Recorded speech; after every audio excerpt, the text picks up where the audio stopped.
Shalom saudara-saudara yang dikasihi Tuhan. Bagaimana kabar saudara pada hari ini?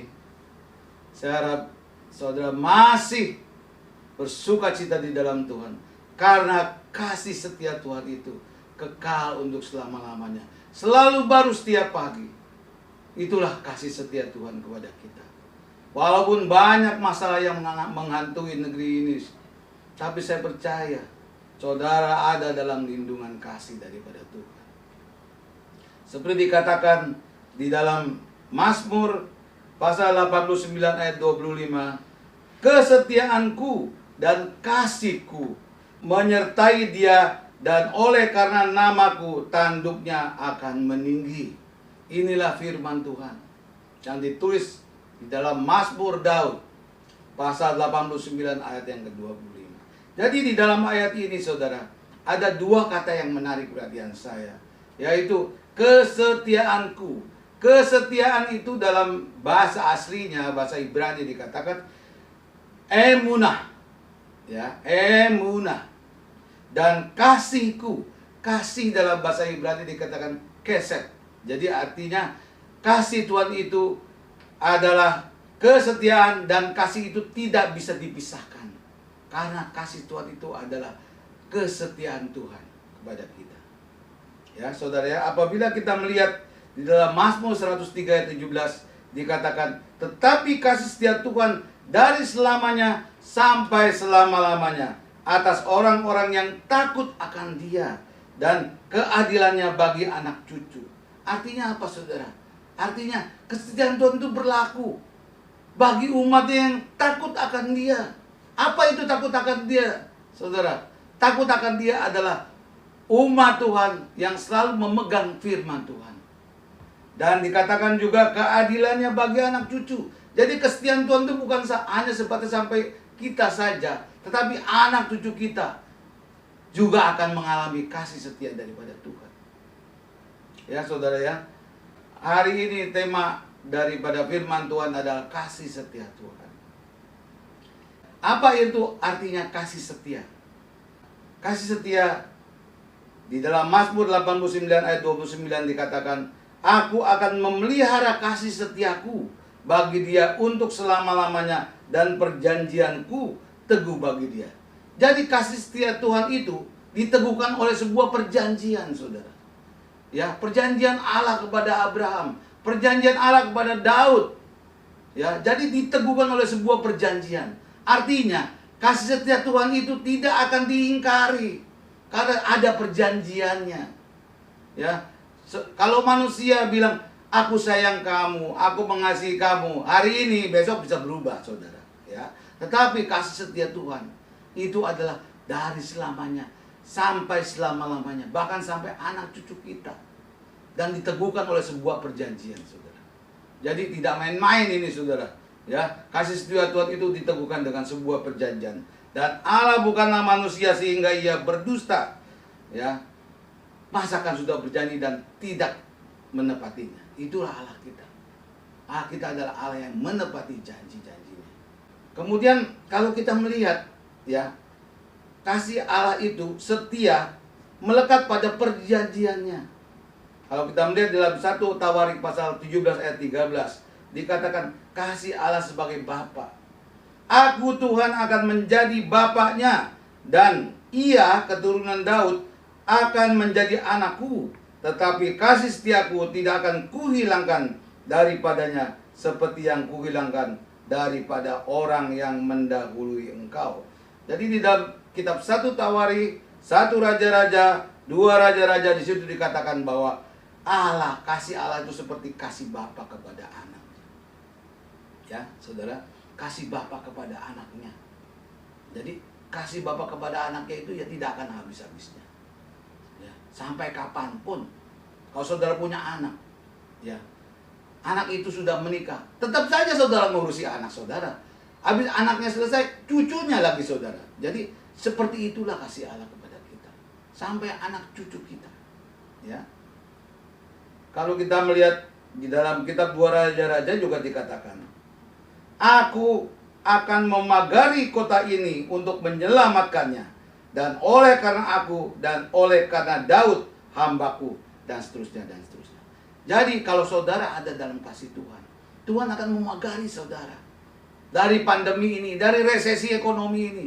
Tuhan akan melindungi saudara, memagari saudara dari musibah dan bencana ini. Karena Allah kita itu adalah Allah yang setia. Seperti apakah kasih setia Tuhan itu? Kita melihat di dalam 2 Samuel 7 ayat 14 dikatakan, Aku akan menjadi bapaknya dan ia akan menjadi anakku. Bayangin saudara ya, berapa kali Tuhan mengatakan bahwa aku menjadi bapaknya dan dia akan menjadi anakku. Ya, itu firman Tuhan mengatakan kepada Raja Daud, saudara. Dan dalam Hosea 2 ayat 18, Allah mengatakan kasih Allah sebagai mempelai pria. Ya, dia mengutip di dalam kitab. Kita mengutip dalam kitab Hosea pasal 2 ayat 18. Aku akan menjadikan engkau istriku untuk selama-lamanya. Dan aku akan menjadikan engkau istriku dalam keadilan. Jadi Allah sebagai Bapa yang melindungi anaknya. Juga Allah sebagai mempelai pria yang akan untuk selama-lamanya menjadikan seorang istri dalam keadilan. Ya, Allah sebagai mempelai pria ketika dia datang nanti ke dunia ini, kembali ke dunia ini sebagai mempelai pria dan kita sebagai mempelainya, ya, dan dia akan setia kepada kita. Jadi dan seperti orang menikah, mempelai laki-laki dan perempuan, pasti kan ada perjanjiannya, surat nikah ya saudara ya. Jadi kasih Allah itu ada perjanjiannya. Bukan asal ngomong, asal ngecap yang besok lupa gitu loh, enggak. Kasih Allah kita adalah kasih yang selama-lamanya, untuk selama-lamanya. Ya. Nah, kalau saudara bertanya, kenapa pada hari-hari ini kok banyak umat Tuhan terkena musibah? Terkena musibah corona, kemudian terkena musibah resesi ekonomi. Kenapa saudara? Ya, kalau kita melihat dalam kitab 2 Timotius 3, di situ Tuhan sudah mengatakan, Alkitab kita mengatakan bahwa kesukaran-kesukaran yang terjadi di akhir zaman karena dosa-dosa manusia. Ya, Tuhan tidak akan menghukum apabila tidak ada kesalahan atau dosa yang diperbuat oleh umatnya. Seperti dikatakan di dalam Ibrani pasal 12 ayat 6, karena Tuhan menghajar orang yang dikasihinya dan ia menyesah orang yang diakuinya sebagai anak. Ya. Saudara anak Tuhan atau bukan? Ya, saudara dan saya, kita adalah anak Tuhan. Karena Tuhan mengasihi kita, maka dia menghajar kita. Ya, mengajar itu dengan rotan saudara, dan menyesah itu dengan pukulan. Jadi dari rotan yang kecil sampai pukulan saudara. Kalau kita nggak bertobat juga, maka akan tambah berat saudara. Jadi di sini firman Tuhan mengatakan bahwa kalau kita benar-benar menjadi anaknya, Tuhan sangat mengasihi kita. Dia tidak menghendaki kita berbuat dosa, karena dia akan menghajar dan menyesat kita supaya kita bertobat.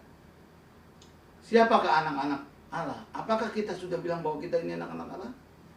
Kita lihat Roma 9 ayat 25 dan 26. Seperti yang difirmankannya juga dalam kitab Nabi Hosea, yang bukan umatku akan kusebut umatku, dan yang bukan kekasih-kekasih. Jadi umat Tuhan gak semuanya kekasih. Ya, ayat 26. Dan di tempat di mana akan dikatakan kepada mereka, kamu ini bukanlah umatku, di sana akan dikatakan kepada mereka, anak-anak Allah yang hidup. Jadi Tuhan nggak semua umat Tuhan itu adalah kekasih Tuhan, saudara. Nah ini kita mesti bedakan, ya, umatku, tapi bukan kekasihku, my beloved, dibilangnya ya. Jadi seperti firman Tuhan katakan, banyak yang dipanggil, tapi sedikit yang dipilih.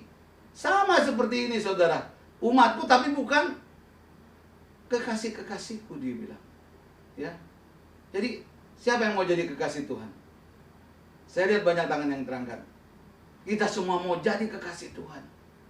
Ya, bukan sekedar umat Tuhan, tapi kekasih Tuhan. Ya, yang dikasihi seperti Daud. Ya saudara ya, dikasihi Tuhan. Luar biasa. Di sini dikatakan saudara, kalau kita tidak mengasihi Tuhan, tidak mencari Tuhan dengan segenap hati dan jiwa, maka mereka akan mendapat hukuman daripada Tuhan. Ya, apabila saudara melihat dalam 2 Tuharing 15 ayat 12 dan ayat 13, di dalam perjanjian lama dikatakan, yang tidak mencari Tuhan maka akan dihukum oleh Tuhan. Jadi kita harus mencari Tuhan, mencari wajahnya, supaya Dia bisa memberkati kita.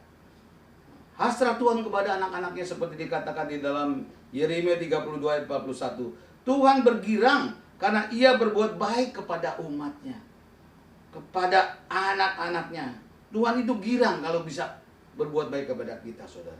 Ya, kita lihat dalam Bilangan 6 ayat 24. Tuhan memberkati engkau dan melindungi engkau. Ya. Jadi Tuhan karena mengasihi kita sebagai anak-anaknya, maka Dia mengatakan Dia akan memberkati kita dan melindungi kita. Ya. Kita lanjutkan lagi. Di dalam pasal 6 ayat 25 kita Bilangan dikatakan, Tuhan menyinari engkau dengan wajahnya dan memberi engkau kasih karunia. Pancaran wajahnya itu artinya apa? Menaungi kita, melindungi kita, saudara, dari mara bahaya, dari COVID-19, dari resesi ekonomi. Tuhan akan menaungi kita, melindungi kita. Ya.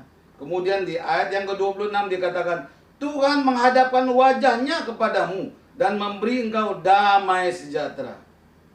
Damai sejahtera dari Tuhan itu adalah kekal sampai kekal selama-lamanya. Ada damai dalam hati saudara? Ya, saya harap setelah saudara mendengar sharing saya ini, ada damai sejahtera dalam hati saudara. Ayat terakhir adalah di dalam kitab Amos pasal 5 ayat 4 dikatakan, sebab beginilah firman Tuhan kepada kaum Israel. Carilah aku, maka kamu akan hidup. Carilah aku, maka kamu akan hidup.